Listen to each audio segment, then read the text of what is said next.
nagkaroon pa ng pag-uutos sa yesterday ang provincial government ng Quezon na magkaroon ng mandatory na pagsusot ng face mask. Ano po? Kasunod ng pagdami ng kaso ng malatrang kasong sakit sa kanila pong probinsya. No? So ang takot ng lahat, may outbreak ba? Ano ba? Magkakaroon ba ng lockdown? Pero syempre, meron tayong makausap na eksperto dyan na lagi natin kausap, lalo na po nung panahon ng pandemya. No?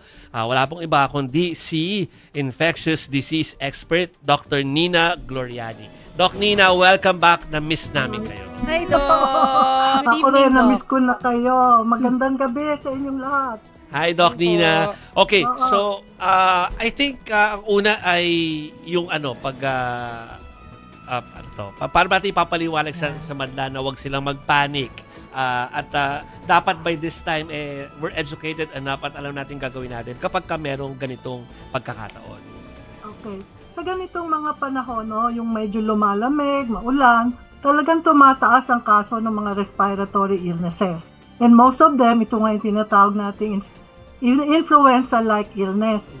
So, maaring hindi siya talagang due to the flu virus, o pwede siya dahil doon sa ibang mga viruses like yung rhinovirus, yung sipon, cause ng sipon. Well, pwede rin yung coronaviruses. At sa ngayon, meron pa rin unti-unting mga COVID cases, pero may iba pang coronaviruses. Meron tayo ng respiratory syncytial virus, RSV, pero ang mga simptomas sila ay halos pare-pareho, kaya influenza-like illness. Yes. Pero para malaman na talagang flu virus or other viruses, meron tayong mga test para doon. Pero Doc, dapat ba nating ibalik yung gawin natin ng COVID-19 na like, hindi naman lockdown, ayaw natin yun, but like yung regular na wearing ng face mask kapag nasa indoor setting ka. Dapat ba ibalik sa ganun? Ganito, no? Para sa akin na mataas ang comorbidities ko, kunwari, yung nasa edad, no? Talagang maingat ako. So, nag-iingat tayo, lalo na kung ang pupuntahan natin ay hindi natin kilala sino makakasalamuha natin, no? So, mas mabuti na mag-ingat tayo. Of course, yung mga pero ng simptomas, hindi dapat na lumabas. Yung siguro, in a way, parang yun ang equivalent ng lockdown. Magpapa-lockdown ka mag-isa, huwag kang lumabas dahil makaka-spread ka ng infection. So, pero yung sinasabing lockdown talaga, hindi natin kailangan yon. Yeah. Yung COVID noon, talagang grabe. Maraming kaso, saka ang symptoms talagang grabe, no? Pero ngayon, most of these are actually yung endemic na sa atin. Andyan na lang sila, pero mas mataas ng konti pag ganitong mga panahon.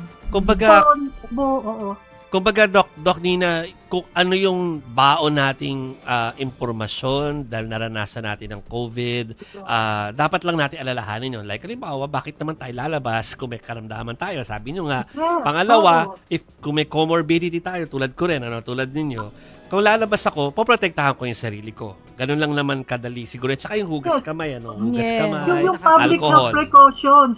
Kaya merong pandemic o wala, kailangan ginagawa natin yon, yung sanitation.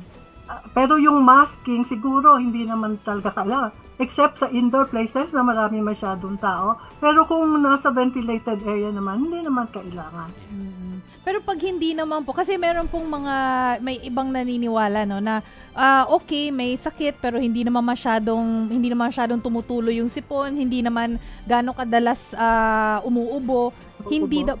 Pag yung sintomas very mild, kung ikaw normal naman yung immunity mo, hindi ka naman daw mahahawaan kung halos walang sintomas. Totoo ba yun, Doc?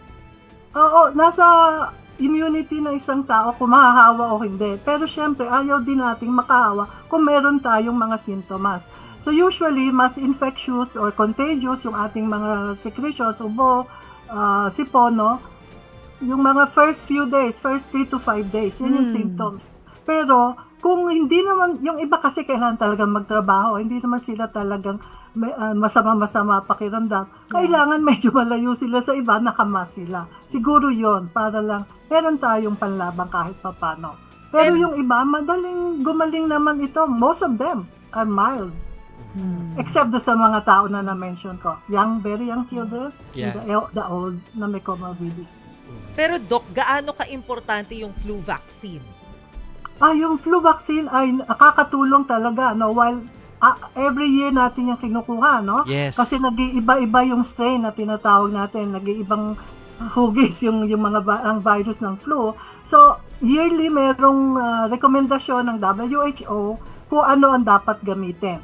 Now, pwedeng magkaroon ng tinatawag na mismatch. Yung naibigay sa atin ay hindi yun yung nagsisirculate talaga kasi syempre iba-iba mga kondisyon ng mga iba-ibang areas, no?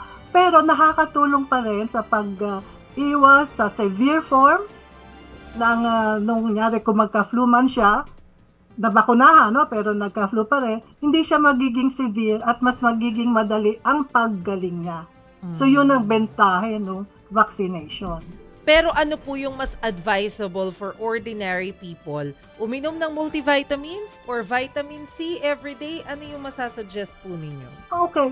Importante na we keep ourselves healthy. Ano ba, hindi lang naman umiinom ng mga vitamina, yung mga ganyan, no? Mga immunoboosters. Pero yung pagkain natin, pagtulog natin, importante na ginagawa natin lahat yan. So, lahat ng posibleng makakatulong para maiangat yung ating health, kalusugan, ay dapat natin gawin. Hindi lang puro vitamin. Hindi ka kumakain, inom ka na inom ng vitamin. Hindi naman po ganon. O kaya kami mga bisyo ka na hindi okay, ano. Yun. Nagpupuyat. Nyari. Yes. Aray ko. Aray ko. Lugi tayo sa puyat.